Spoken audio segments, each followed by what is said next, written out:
Imagine que você é uma tartaruga que vive em uma lagoa, uma situação normal, mas então chegam as geadas, a temperatura da água cai e uma crosta de gelo se forma na superfície. Mas você é uma tartaruga? Você respira com pulmões, então o que fazer em um lago frio quando não é possível chegar à superfície? Usar as vantagens obtidas com a evolução. As tartarugas são animais de sangue frio, o que significa que sua temperatura corporal depende da temperatura ao seu redor. Uma tartaruga fria em água fria fica com metabolismo lento. Quanto mais frio estiver, mais lento será seu metabolismo, ou seja, ela precisará de menos energia e oxigênio. Em resumo, as tartarugas hibernam. Durante esse período, elas contam com a energia armazenada e absorvem o oxigênio da água do lago com a pele, por assim dizer. Dessa forma, elas podem obter oxigênio suficiente para atender às suas necessidades mínimas sem usar os pulmões. E há uma área que é particularmente adequada para isso porque há muitos vasos sanguíneos nela. Essa área é o ânus. Não estou brincando, as tartarugas realmente conseguem respirar com o traseiro. Um termo mais bonito e mais científico para isso é respiração cloacal, mas isso não muda a essência da coisa. Esse milagre fisiológico é realizado com a ajuda de uma das estruturas mais universais da natureza, a cloaca. Trata-se de um super buraco pelo qual as tartarugas botam ovos, urinam e, logicamente, excretam fezes. Não são só as tartarugas que a possuem, mas também os répteis e os pássaros. Porém, as tartarugas a elevaram ao novo patamar. Elas absorvem oxigênio e liberam dióxido de carbono pela cloaca. Basicamente, as tartarugas sugam água pelo traseiro, obtêm oxigênio e depois liberam a água de volta. Uau, que criaturas incríveis!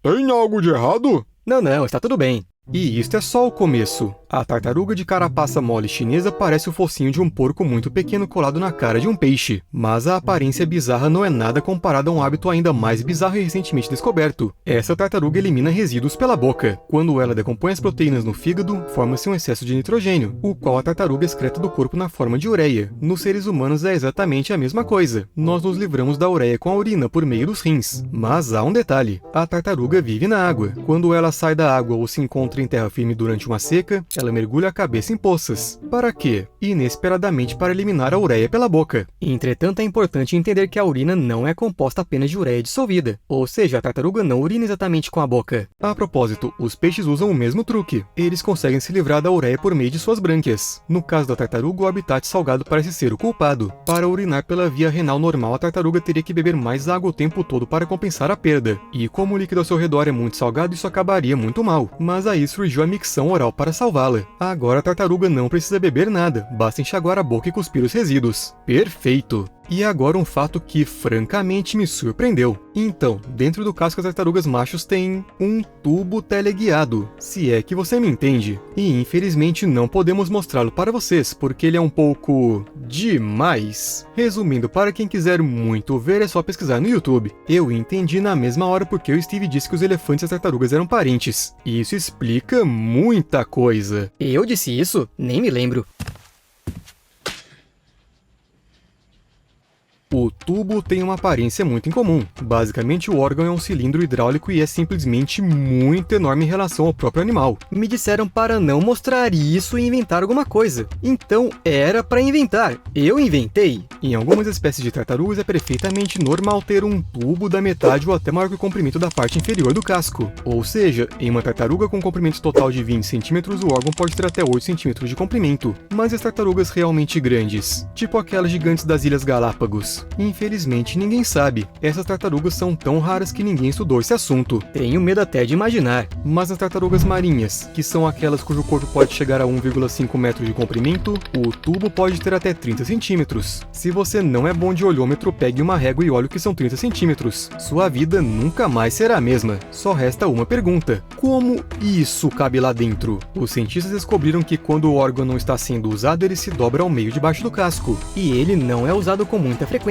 a jogar pelo quanto esta coisa é enorme. Não foi à toa que aprenderam a urinar pela boca, se bem que talvez seja por isso mesmo que aprenderam. Por que as tartarugas são estranhas? Em todos os sentidos. Você já viu o interior da boca de uma tartaruga marinha? As tartarugas marinhas são animais fofos que são amados em todo o mundo. Ou seja, elas são lindas, nadam por aí, fazendo bolinhas, mas a maioria das pessoas nem sequer imagina que a boca de uma tartaruga marinha é um túnel de pesadelo com enormes espinhos, que parecem ter sido pegos em chá e roludo e depois enfiados no mundo mundo real, em tartarugas de verdade. Mas por que as bocas dessas criaturas fofas são tão assustadoras? Há uma razão para isso e não é para perfurar as presas. Esses espinhos são geralmente chamados de papilas, e embora sejam tão pontiagudos quanto parecem, as papilas não são dentes. Sua principal função é transportar o alimento da boca da tartaruga através do sistema digestivo, o que significa que os espinhos se estendem por todo o esôfago da tartaruga, passando pelo estômago e em direção à parte posterior do corpo. Um enorme túnel da morte. Mas a questão é, para que servem todos esses espinhos? Ou seja, o conceito está claro, mas as tartarugas terrestres não têm nada disso em suas gargantas. Elas movem seus alimentos com a ajuda dos músculos do esôfago, assim como os humanos, e vivem super bem. O problema é que as tartarugas marinhas não têm a capacidade de engolir alimentos em terra. Toda vez que uma tartaruga marinha abre a boca, a água entra e sai, levando consigo qualquer resto de alimento que não tenha sido engolido. Isso aconteceria se o alimento não estivesse bem escondido entre as papilas afiadas, que lentamente o empurram cada vez mais para dentro do sistema digestivo. Além disso, os espinhos na boca da tartaruga marinha protegem de presas perigosas. As águas vivas são o lanche favorito das tartarugas de couro e é importante que suas entranhas estejam protegidas das picadas. Basicamente é como comer comida apimentada, só que as tartarugas resolveram o problema de uma forma mais original. Porque elas são originais em tudo, e os outros animais precisam fazer algo a respeito dessa originalidade. Vejamos, por exemplo, o casco. Ele protege as tartarugas da maioria dos predadores e o faz muito bem, mas nossos parentes mais próximos encontraram uma maneira de contornar essa defesa: bater vigorosamente as tartarugas contra as árvores. E estou falando de chimpanzés, e em geral eles são astutos. Os cientistas relataram que pelo menos 7 chimpanzés destruíram tartarugas da espécie Cynix cicerosa em um parque nacional no Gabão. Esse comportamento foi observado repetidamente ao longo de 5.000 horas de observação, e depois disso os primatas frequentemente compartilhavam a carne com outros membros de seu grupo. Portanto, o que estava acontecendo não era um acidente, era uma estratégia, e ela foi inventada há algum tempo. Esse consumo de tartarugas é basicamente a primeira vez que os chimpanzés foram flagrados caçando répteis. A maneira como os primatas extraem a carne da tartaruga é uma tecnologia percussiva, semelhante ao uso de instrumentos. Entretanto, em vez de instrumentos, é a própria tartaruga que o chimpanzé usa para bater na árvore. Os chimpanzés são conhecidos por serem excelentes em retirar nozes de suas cascas usando o mesmo princípio. Aparentemente, um dia um macaco viu uma tartaruga e decidiu que ela era, na verdade, uma grande noz de carne. O resto é história. Todos os 7 chimpanzés que caçaram tartarugas com sucesso eram machos adultos. Isso provavelmente se deve ao fato de que para abrir uma tartaruga é necessário uma certa força. Os cascos são fortes e a tartaruga pode pesar mais de 1 quilo. 3 outros chimpanzés do grupo, 2 fêmeas e um macho adolescente, tentaram abrir a tartaruga, mas não conseguiram. Felizmente para as tartarugas, todas as outras espécies de macacos são pequenas demais para representar qualquer perigo. Se você é uma tartaruga, pode respirar aliviada. Mas não muito. Afinal, aves de rapina como corujas, falcões e águias usam um princípio de caça semelhante. Elas descem para pegar a tartaruga, voam o mais alto possível e em seguida soltam a presa lá de cima. Esse método é usado para quebrar o casco e assim a ave pode chegar à carne macia em seu interior. Reza a lenda que foi assim que o antigo dramaturgo grego Ésquilo morreu. Uma águia deixou cair uma tartaruga em sua cabeça ao confundir sua careca com uma pedra. A propósito, agora que mencionei os chimpanzés e as tartarugas, durante o projeto Spy in the Wild, quando os primatas encontraram uma pequena tartaruga robótica com uma câmera embutida, um dos chimpanzés ficou tão interessado que carregou a tartaruga com ele. Seu comportamento foi o menos comum possível, talvez porque a tartaruga também fosse bastante incomum. Em vez de tentar comer o achado, o chimpanzé o arrastou pela floresta e depois se aconchegou na tartaruga e a usou como travesseiro.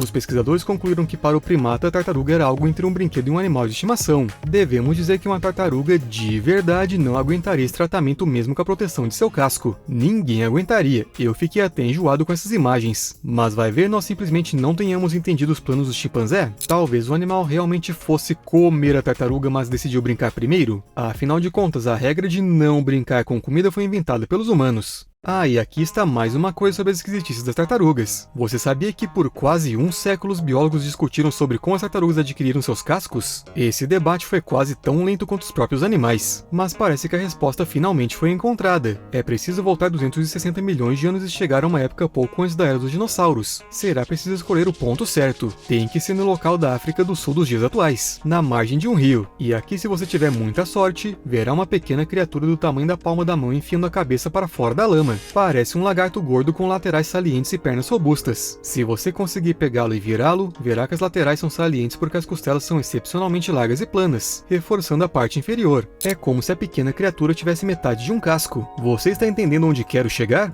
Sim, esta criatura pertence ao gênero Eunotosaurus, e apesar de sua aparência de lagarto é uma das primeiras tartarugas conhecidas. Foi nesta fase que as tartarugas ganharam seu casco e não foi para proteção. Mas para entender qual é realmente o propósito do casco é preciso entender sua estrutura. estrutura. Para começar, as tartarugas estão presas ao casco porque a caixa torácica e a coluna vertebral estão fundidas com a camada superior. Esta fusão ocorreu ao longo de milhões de anos de evolução. A parte inferior do casco também está conectada ao sistema esquelético da tartaruga. Esses ossos são basicamente o externo e a clavícula da tartaruga. E como o casco de uma tartaruga é uma extensão da coluna vertebral e da caixa torácica, o casco cresce na mesma velocidade que o resto do corpo. Ou seja, os filhotes de tartaruga nascem com cascos pequenos que aumentam de tamanho com o tempo, à medida que o resto do corpo da tartaruga cresce. Não há necessidade de trocar nem regenerar nada, pois não se trata de um exoesqueleto. Portanto, se você já encontrou um casco de tartaruga vazio, poderá ver dentro dele ossos e costelas presas a ele. A casca é o esqueleto, mas é a parte dele que fica do lado de fora. Basicamente, o casco de uma tartaruga é dividido em duas partes. A carapaça, que é a parte superior do casco, a mais visível, e o plastrão, que é a parte inferior do casco, a barriga, por assim dizer. Essas duas partes estão conectadas entre si em ambos os lados por uma área chamada ponte. A carapaça possui duas camadas. A de baixo é osso. O topo da carapaça de uma tartaruga é coberto por fileiras de retângulos compostos de pequenos pedaços chamados escudos. Eles são feitos de um material chamado queratina, o mesmo do qual são feitas as nossas unhas. Parece algum tipo de crocodilo, não acha? Assim fica claro que o casco não é a casinha que a tartaruga se esconde. Nesse quesito, elas não são nada parecidas com os crustáceos ermitões, que podem sair de suas conchas e se mudar quando necessário. E enquanto esse crustáceo pode viver e até mesmo se mover sem uma concha quando muda, isso não funcionará com uma tartaruga. Uma tartaruga não pode viver sem seu casco, de jeito nenhum. Retirar o casco de uma tartaruga seria equivalente a retirar a coluna vertebral e a caixa torácica de um ser humano. E embora a tartaruga possa sobreviver temporariamente por alguns minutos, seu corpo não terá absolutamente nenhuma estrutura, muito semelhante a um ser humano sem coluna vertebral, só um amontoado de tecidos moles e ossos. E é por isso que as tartarugas sentem o casco, porque a evolução colocou terminações nervosas nele. Entretanto, elas não são muito desenvolvidas e costumam transmitir somente as vibrações. Já mencionei as unhas humanas, e nesse caso a sensibilidade do casco também é parecida com a da unha. Ou seja, você pode sentir quando ela é tocada, mas não é a mesma coisa que tocar a pele, por exemplo. A propósito, essa é a razão pela qual muitas tartarugas começam a rebolar na chuva ou quando a água é derramada sobre elas. Elas sentem as gotas e a sensação é boa.